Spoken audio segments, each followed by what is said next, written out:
Mr. Secretary General, Mr. President, world leaders, and distinguished delegates, welcome to New York. It is a profound honor to stand here in my home city as a representative of the American people to address the people of the world. As millions of our citizens continue to suffer the effects of the devastating hurricanes that have struck our country, I want to begin by expressing my appreciation to every leader in this room who has offered assistance and aid. The American people are strong and resilient, and they will emerge from these hardships more determined than ever before. Fortunately, the United States has done very well since Election Day last November 8th. The stock market is at an all-time high, a record. Unemployment is at its lowest level in 16 years, and because of our regulatory and other reforms, we have more people working in the United States today than ever before. Companies are moving back, creating job growth the likes of which our country has not seen in a very long time. And it has just been announced that we will be spending almost $700 billion on our military and defense. Our military will soon be the strongest it has ever been. For more than 70 years, in times of war and peace, the leaders of nations, movements, and religions have stood before this assembly. Like them, I intend to address some of the very serious threats before us today, but also the enormous potential waiting to be unleashed. We live in a time of extraordinary opportunity. Breakthroughs in science, technology, and medicine are curing illnesses and solving problems that prior generations thought impossible to solve. But each day also brings news of growing dangers that threaten everything we cherish and value. Terrorists and extremists have gathered strength and spread to every region of the planet. Rogue regimes represented in this body not only support terrorists, but threaten other nations and their own people with the most destructive weapons known to humanity. Authority and authoritarian powers seek to collapse the values, the systems, and alliances that prevented conflict and tilted the world toward freedom since World War II. International criminal networks traffic drugs, weapons, people, force dislocation and mass migration, threaten our borders, and new forms of aggression exploit technology to menace our citizens. To put it simply, we meet at a time of both immense promise and great peril. It is entirely up to us whether we lift the world to new heights or let it fall into a valley of disrepair.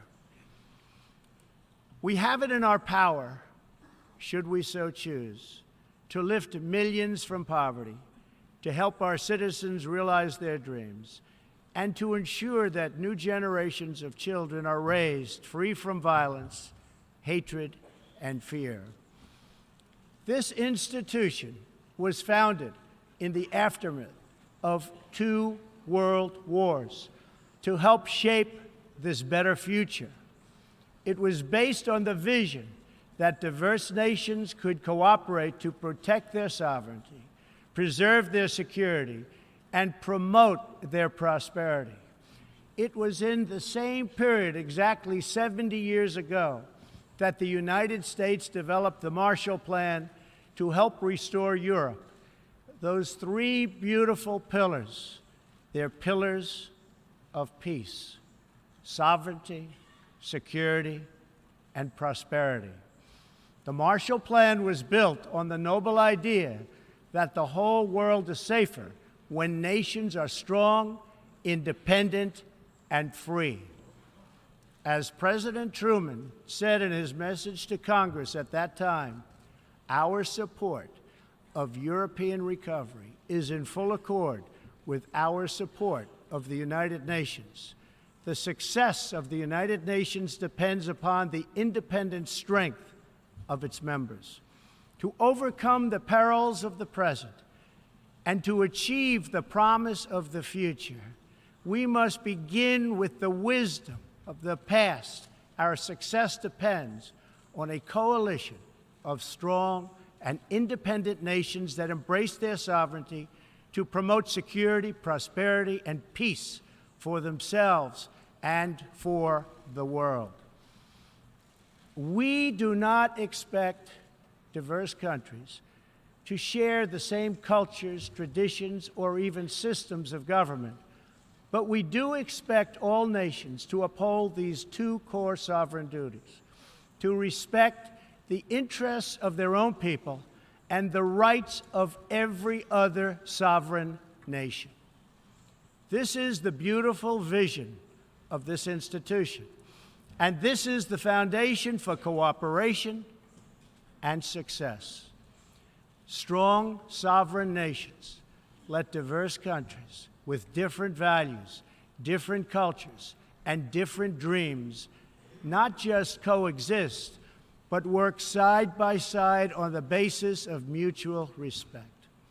Strong sovereign nations let their people take ownership of the future and control their own destiny. And strong sovereign nations allow individuals to flourish in the fullness of the life intended by God.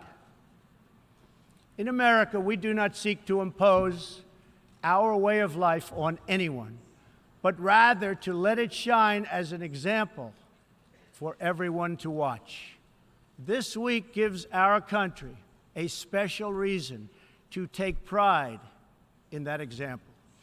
We are celebrating the 230th anniversary of our beloved Constitution, the oldest Constitution still in use in the world today.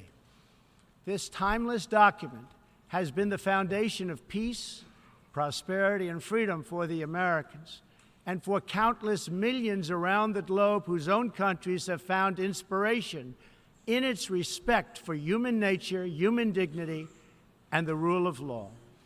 The greatest in the United States Constitution is its first three beautiful words.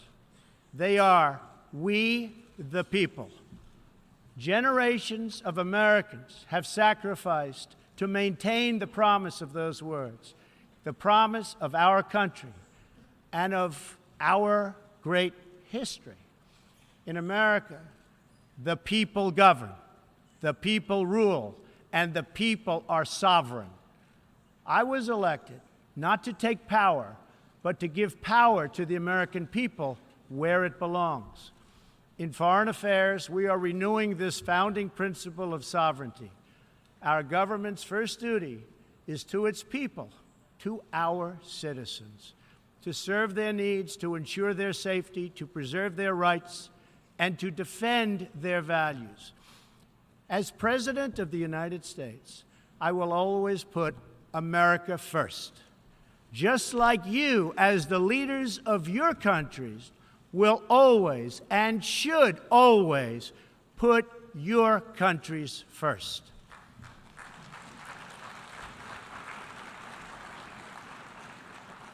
All responsible leaders have an obligation to serve their own citizens, and the nation-state remains the best vehicle for elevating the human condition. But making a better life for our people also requires us to work together in close harmony and unity to create a more safe and peaceful future for all people. The United States will forever be a great friend to the world, and especially to its allies. But we can no longer be taken advantage of or enter into a one-sided deal where the United States gets nothing in return. As long as I hold this office, I will defend America's interests above all else, but in fulfilling our obligations to our own nations, we also realize that it's in everyone's interest to seek a future where all nations can be sovereign, prosperous, and secure. America does more than speak for the values expressed in the United Nations Charter. Our citizens have paid the ultimate price to defend our freedom and the freedom of many nations represented in this great hall. America's devotion is measured on the battlefields where our young men and women have fought and sacrificed alongside of our allies. From the beaches of Europe to the deserts of the Middle East to the jungles of Asia. It is an eternal credit to the American character that even after we and our allies emerged victorious from the bloodiest war in history, we did not seek territorial expansion or attempt to oppose and impose our way of life on others. Instead, we helped build institutions such as this one to defend the sovereignty, security, and prosperity for all. For the diverse nations of the world, this is our hope. We want harmony and friendship, not conflict and strife. We are guided by outcomes, not ideology. We have a policy of principled realism rooted in shared goals, interests, and values. That realism forces us to confront a question facing every leader and nation in this room. It is a question we cannot escape or avoid. We will slide down the path of complacency, numb to the challenges, threats, and even wars that we face. Or do we have enough strength and pride to confront those dangers today so that our citizens can enjoy peace and prosperity tomorrow? If we desire to lift up our citizens, if we aspire to the approval of history, then we must fulfill our sovereign duties to the people we faithfully represent. We must protect our nations, their interests, and their futures. We must reject threats to sovereignty from the Ukraine to the South China Sea. We must uphold respect for law, respect for borders, and respect for culture, and the peaceful engagement these allow. And just as the founders of this body intended, we must work together and confront together those who threaten us with chaos, turmoil, and terror. The scourge of our planet today is a small group of rogue regimes that violate every principle on which the United Nations is based. They respect neither their own citizens nor the sovereign rights of their countries. If the righteous many do not confront the wicked few, then evil will triumph. When decent people and nations become bystanders to history, the forces of destruction only gather power and strength. No one has shown more contempt for other nations and for the well-being of their own people than the depraved regime in North Korea. It is responsible for the starvation deaths of millions of North Koreans and for the imprisonment, torture, killing, and oppression of countless more.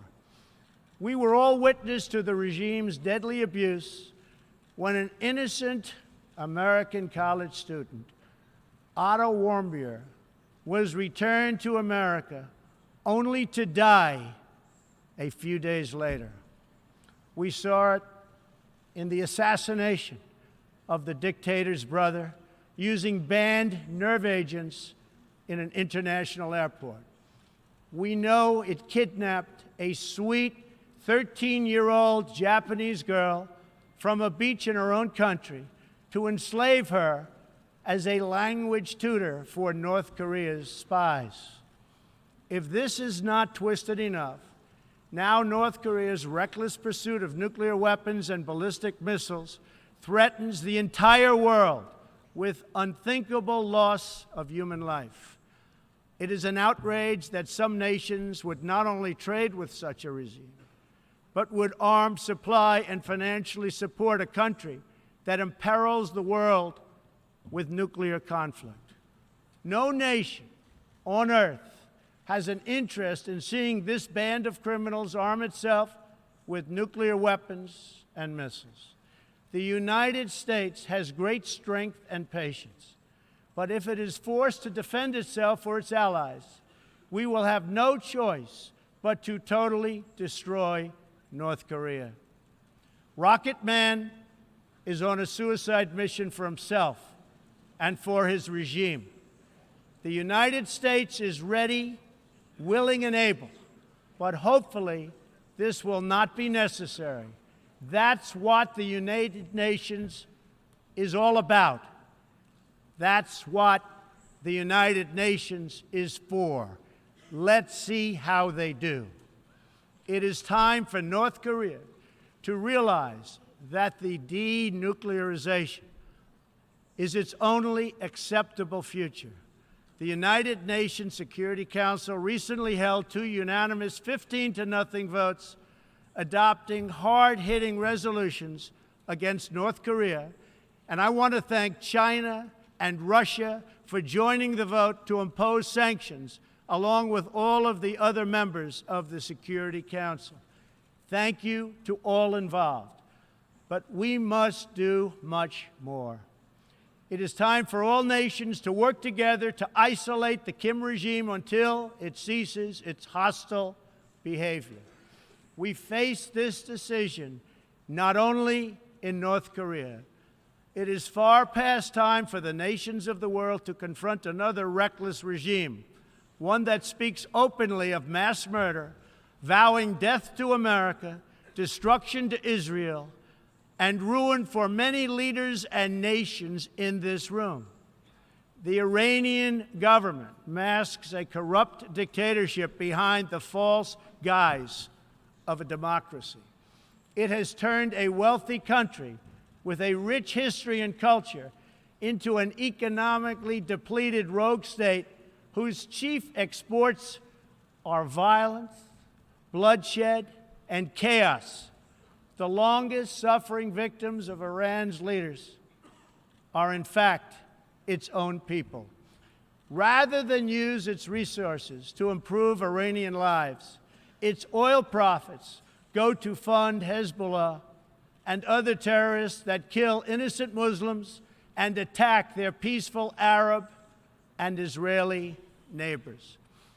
This wealth, which rightly belongs to Iran's people, also goes to shore up Bashar al-Assad's dictatorship, fuel Yemen's civil war, and undermine peace throughout the entire Middle East. We cannot let a murderous regime continue these destabilizing activities while building dangerous missiles, and we cannot abide by an agreement if it provides cover for the eventual construction of a nuclear program.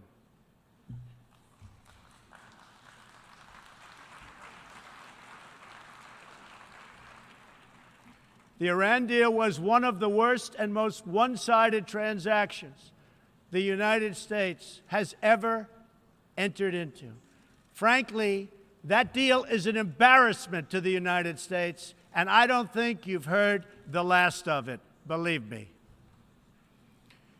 It is time for the entire world to join us in demanding that Iran's government end its pursuit of death and destruction. It is time for the regime to free all Americans and citizens of other nations that they have unjustly detained. And above all, Iran's government must stop supporting terrorists, begin serving its own people, and respect the sovereign rights of its neighbors. The entire world understands that the good people of Iran want change. And other than the vast military power of the United States, that Iran's people are what their leaders fear the most. This is what causes the regime to restrict internet access, tear down satellite dishes, shoot unarmed student protesters, and imprison political reformers. Oppressive regimes cannot endure forever, and the day will come when the people will face a choice. Will they continue down the path of poverty, bloodshed, and terror, or will the Iranian people return to the nation's proud roots as a center of civilization, culture, and wealth, where their people can be happy and prosperous once again? The Iranian regime's support for terror is in stark contrast to the recent commitments of many of its neighbors to fight terrorism and halt its financing. In Saudi Arabia early last year, I was greatly honored to address the leaders of more than 50 Arab and Muslim nations. We agreed that all responsible nations must work together to confront terrorists and the Islamic extremism that inspires them. We will stop radical Islamic terrorism because we cannot allow it to tear up our nation and indeed to tear up the entire world. We must deny the terrorists safe haven, transit, funding, and any form of support for their vile and sinister ideology. We must drive them out of our nations. It is time to expose and hold responsible those countries who support and finance terror groups like Al-Qaeda, Hezbollah, the Taliban, and others that slaughter innocent people. The United States and our allies are working together throughout the Middle East to crush the loser terrorists and stop the reemergence of safe havens they use to launch attacks on all of our people. Last month, I announced a new strategy for victory in the fight against this evil in Afghanistan. From now on, our security interests will dictate the length and scope of military operations, not arbitrary benchmarks and timetables set up by politicians. I have also totally changed the rules of engagement in our fight against the Taliban and other terrorist groups. In Syria and Iraq, we have made big gains toward lasting defeat of ISIS. In fact, our country has achieved more against ISIS in the last 8 months than it has in many, many years combined. We seek the de-escalation of the Syrian conflict and a political solution that honors the will of the Syrian people. The actions of the criminal regime of Bashar al-Assad, including the use of chemical weapons against his own citizens, even innocent children, shock the conscience of every decent person. No society can be safe if banned chemical weapons are allowed to spread. That is why the United States carried out a missile strike on the airbase that launched the attack. We appreciate the efforts of the United Nations agencies that are providing vital humanitarian assistance in areas liberated from ISIS, and we especially thank Jordan, Turkey, and Lebanon for their role in hosting refugees from the Syrian conflict. The United States is a compassionate nation and has spent billions and billions of dollars in helping to support this effort. We seek an approach to refugee resettlement that is designed to help these horribly treated people and which enables their eventual return to their home countries to be part of the rebuilding process. For the cost of resettling one refugee in the United States, we can assist more than 10 in their home region. Out of the goodness of our hearts, we offer financial assistance to hosting countries in the region, and we support recent agreements of the G20 nations that will seek to host refugees as close to their home countries as possible.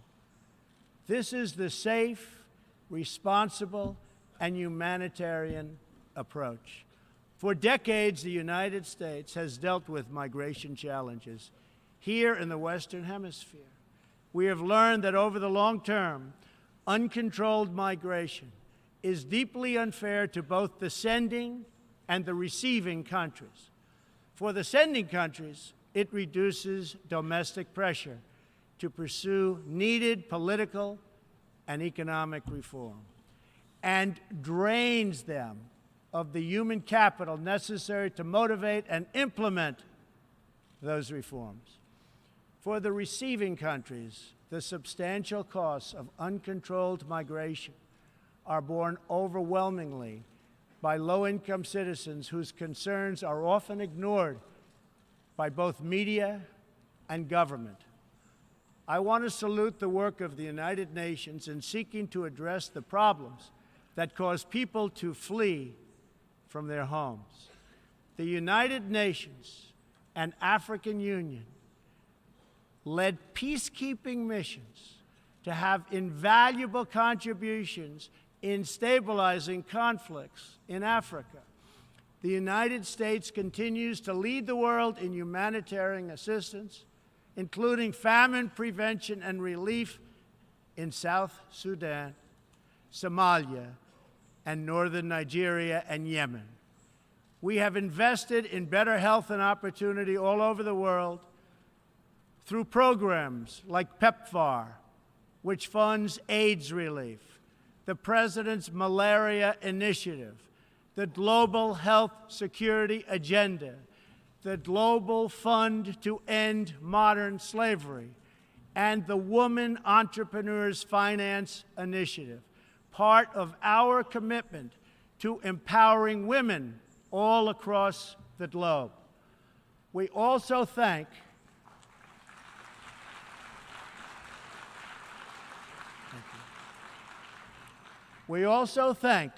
the Secretary General for recognizing that the United Nations must reform if it is to be an effective partner in confronting threats to sovereignty, security, and prosperity. Too often, the focus of this organization has not been on results, but on bureaucracy and process. In some cases, states that seek to subvert this institution's noble aims have hijacked the very systems that are supposed to advance them. For example, it is a massive source of embarrassment to the United Nations that some governments with egregious human rights records sit on the UN Human Rights Council. The United States is one out of 193 countries in the United Nations, and yet we pay 22% of the entire budget and more. In fact, we pay far more than anybody realizes.